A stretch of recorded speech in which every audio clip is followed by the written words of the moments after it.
सर्वांना नमस्कार. Tanvi Arjun love स्टोरीचे 170 episode यापूर्वीच अपलोड केलेले आहेत. कृपया ते सर्व एपिसोड ऐकण्यासाठी आपल्या चॅनलला भेट द्यावी. तर आता वळूया आपल्या स्टोरीकडे. आता तन्वी माप ओलांडून घरात आली आणि तिच्या बेडरूममध्ये गेली. तिच्या पाठोपाठ अर्जुनसुद्धा आला आणि तन्वी बेडवर बसली. तिने तिच्या दोन्ही हातांनी बेडशीट घट्ट पकडली. अर्जुन तिच्या जवळ गेला आणि म्हणाला, तनू काय झालं? तुला काही होतंय का? आणि तन्वी पटकन त्याच्या मिठीत गेली आणि त्याला खूप खूप किस करायला लागली. त्याच्या गालावर, कपाळावर, डोळ्यांवर, गळ्यावर सगळीकडे ती पटापट किस घेत होती. लहान बाळाचे घेतात तसे. त्याला तर समजतच नव्हतं की ती असं का करते.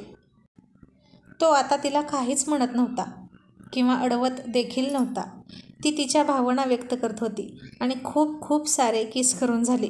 आणि आता तन्वी त्याला मिठीतून सोडत डोळे पुसत हसत म्हणाली, हे तुझं रिटर्न गिफ्ट. अर्जुन चावटपणा करत म्हणाला, मेन पॉईंट तर तू सोडूनच दिला बेबी. असं म्हणून त्यानं त्याच्या बोटांनी त्याचे ओठ स्मॅश केले आणि तन्वीने आता त्याच्या अंगावर झेप घेऊनच त्याच्या तोंडात तोंड घातलं आणि डीप डीप किस करायला लागली. तिच्या त्या हल्ल्याने आणि आवेगानं अर्जुन उद्ध्वस्त होत होता. इतका तुफान प्रेमाचा वर्षाव ती करत होती त्याच्यावर. त्याने सुद्धा तिच्या भोवती घट्ट मिठी मारली होती त्याच्या दणकट हातांनी. आणि मग काही वेळानं ती त्याच्यापासून दूर व्हायला लागली. पण अर्जुन दातामध्ये तिचे ओठ पकडून बसला होता.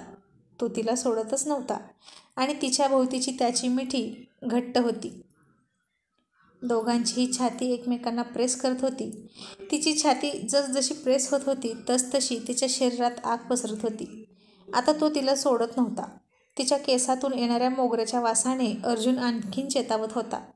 त्याने तिचा तो गजरा घेतला आणि तसाच चुरगाळून टाकला आणि मग तर त्याचा सुगंध आणखीनच वाढला. मग एकमेकांना चुंबनांचा वर्षाव घालून थोड्या वेळाने दोघेही दूर झाले आणि अर्जुन तिच्या डोळ्यात डोळे घालून म्हणाला, माय हॉट बेबी डॉल. बस झालं इतकंच? आणि तन्वी आता नव्या नवरीसारखी लाजत दोन्ही ओंजळीमध्ये चेहरा लपवत म्हणाली, आता फक्त इतकंच बास झालं. बाकी रोमॅन्स ब्रेक के बाद रात्री. अर्जुन म्हणाला, मग तनू आज हनीमून करूया. सेकंड शादी के बाद सेकंड हनीमून तो बनता है. तशी ती आणखीन लाजली आणि म्हणाली, अर्जुन तुझं हे सरप्राईज मला खूप आवडलं बेबी. असं म्हणून ती आरशासमोर गेली. त्याने भरलेलं भांगातलं कुंकू तिने हात लावून पाहिलं. तन्वी आता खूप सुंदर दिसत होती.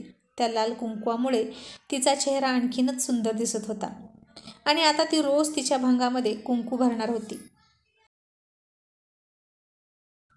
अर्जुन तिच्या पाठीमागे गेला आणि तिला पुन्हा पाठीमागून मिठी मारली. तिच्या खांद्यावर हनुवटी ठेवून तिला आरशात बघत म्हणाला, यू लुकिंग सो ब्युटिफुल माय जान. खूप सुंदर दिसतेस तू.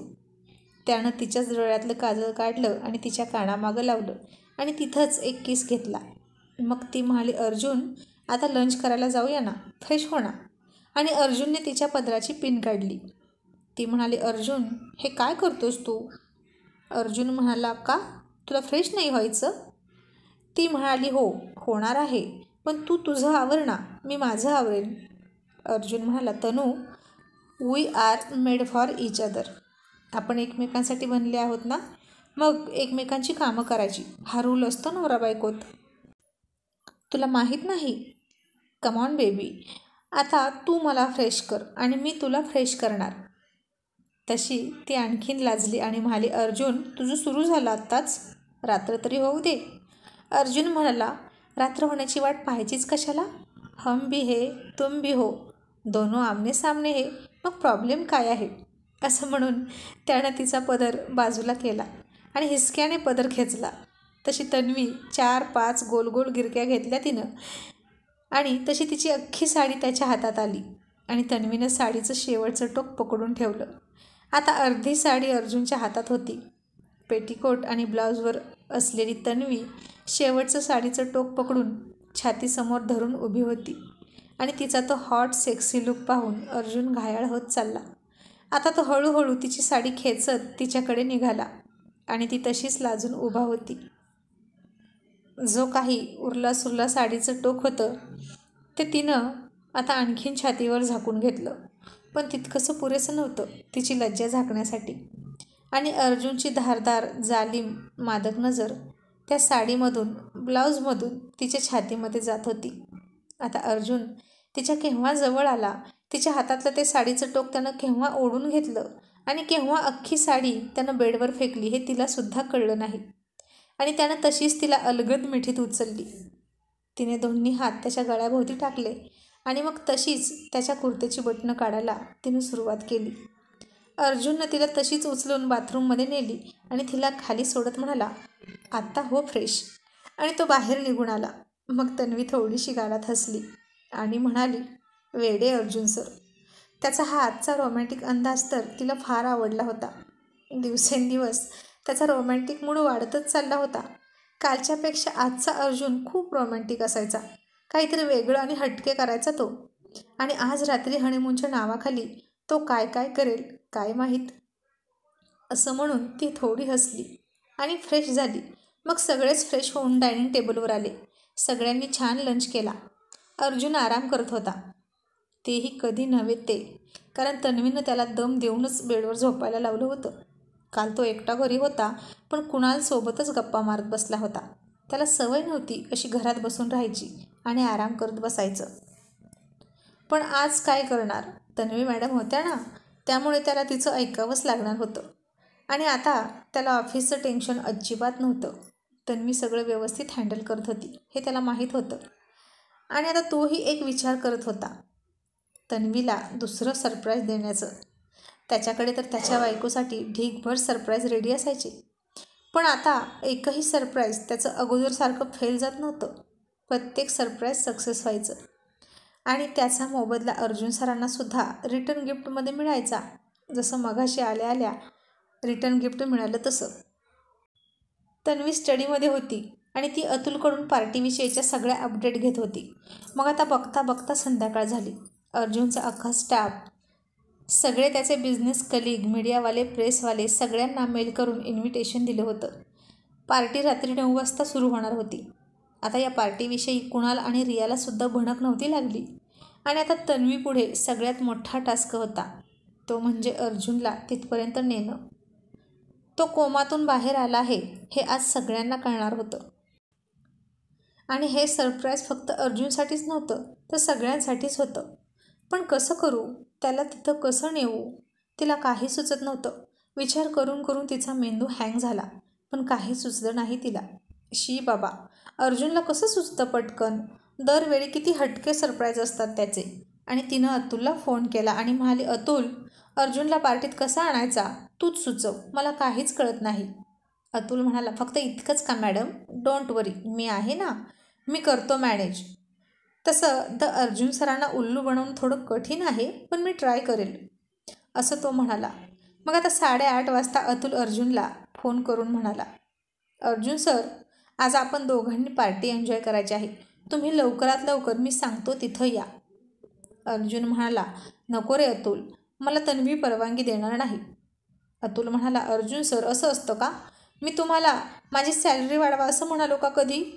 अर्जुन म्हणाला, कारण मी दरवर्षी तुझी सॅलरी तू न सांगता वाढवत असतो.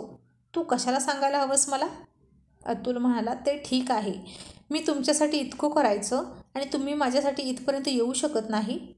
आज माझा खूप मूड आहे तुमच्यासोबत ड्रिंक करण्याचा आणि आपण बाहेरच डिनर करूया, प्लीज या ना.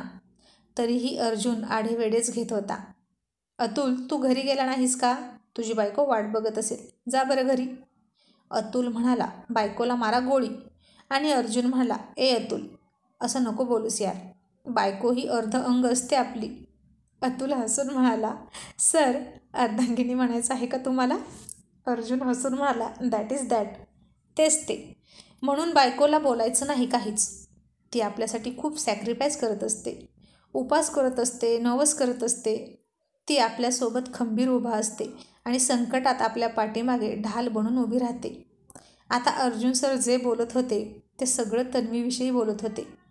कधीही तिच्याविषयी कौतुकाचा एक शब्द न काढणारे अर्जुन सर आज चक्क बायकोचं कौतुक करत होते, कारण त्यांची बायको तर परफेक्ट अर्धांगिनी होती त्यांची.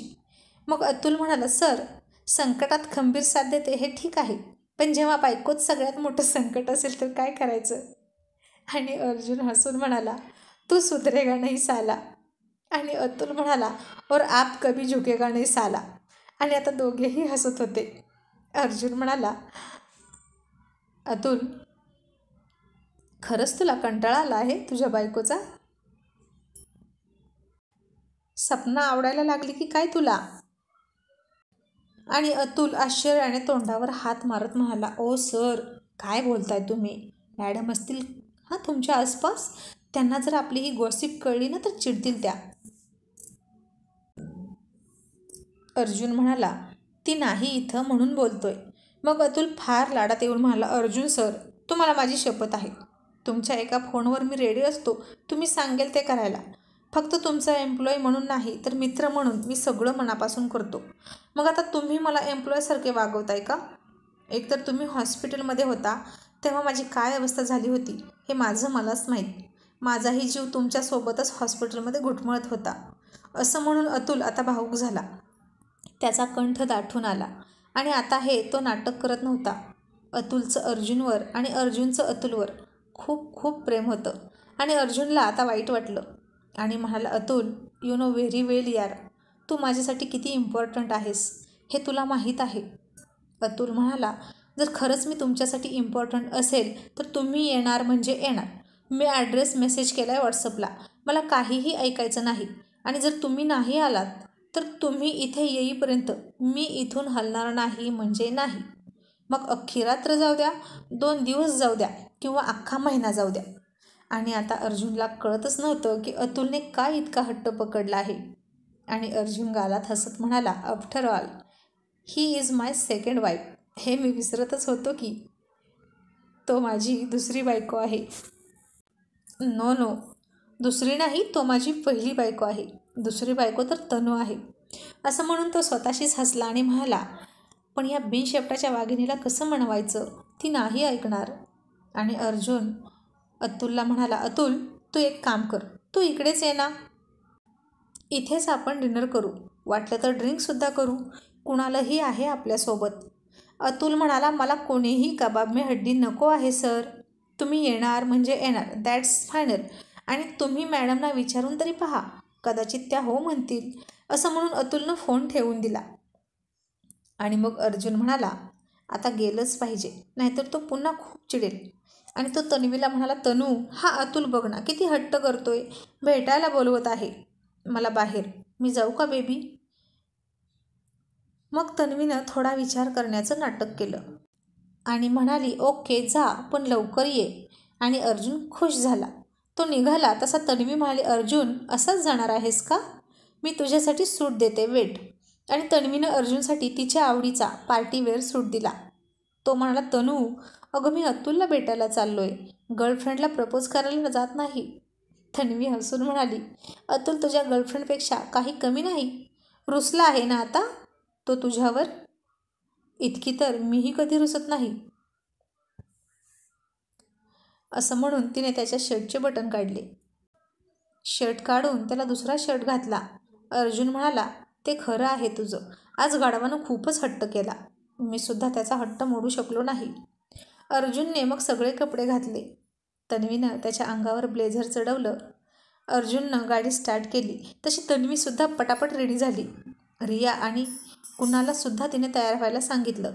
कुणाल तर शॉक होऊन म्हणाला, सगळे देसाई डोक्यावर पडलेत. ही सुभेदार असून जेव्हापासून देसाई झाली तेव्हापासून ही सुद्धा डोक्यावर पडल्यासारखी वागायला लागली. यार किती सरप्राईज, रोज नवीन सरप्राईज. हे द देसाई कधी नॉर्मल लाईफ जगतच नाहीत का? आणि कसाबसा तोही रेडी झाला आणि अर्जुन अतुलनं सांगितलेल्या पत्त्यावर पोहोचला. त्यानं अतुलला फोन केला. अतुल म्हणाला, हॉटेलच्या मागे जे लॉन आहे तिथं या. अर्जुन तिथे गेला तर तिथे पूर्ण अंधार होता. अतुल, कुठे आहेस तू? मी आलोय, असं अर्जुन म्हणाला. आणि इतक्यात धडाधड धडाधड फटाक्यांची आतिषबाजी सुरू झाली आणि ते सगळे फटाके आकाशामध्ये गेले आणि त्याच्यापासून वेलकम बॅक अशी अक्षरं तयार झाली. पुन्हा एकदा खूप फटाके फुटले आणि पुन्हा एकदा आकाशामध्ये अक्षरं तयार झाली. We are love you. Arjun थक्क होऊन ते सगळं पाहत राहिला. पुन्हा एके ठिकाणी लाईट पडली अर्जुनचं लक्ष तिकडे गेलं तर तिथं लिहिलं होतं, one and only the Arjun is back. आणि ते पाहून अर्जुन खूप खूप भारावून गेला. आणि आता शेवटची लाईट अर्जुनवर पडली आणि आता सगळ्यांना अर्जुन दिसला. आणि आता सगळ्याच लाईट एका मागून एक अशा ऑन झाल्या आणि तो सगळा लाईटिंगचा झगमगाट, ती फटाक्यांची आतिषबाजी आणि तो सगळा क्राऊड बघून अर्जुन खूप हसायला लागला. आणि अर्जुनला पाहून सगळ्यांनी जल्लोष करायला सुरुवात केली. मीडिया, त्याचा स्टाफ, त्याचे सगळे कलीग खूप अतिशय आनंदाने एकमेकांनाच मिठ्या मारत होते. आणि त्या सगळ्या गर्दीतून तन्वी समोर आली. ती अर्जुनच्या जवळ गेली आणि म्हणाली, welcome back my sweetheart, we are love you.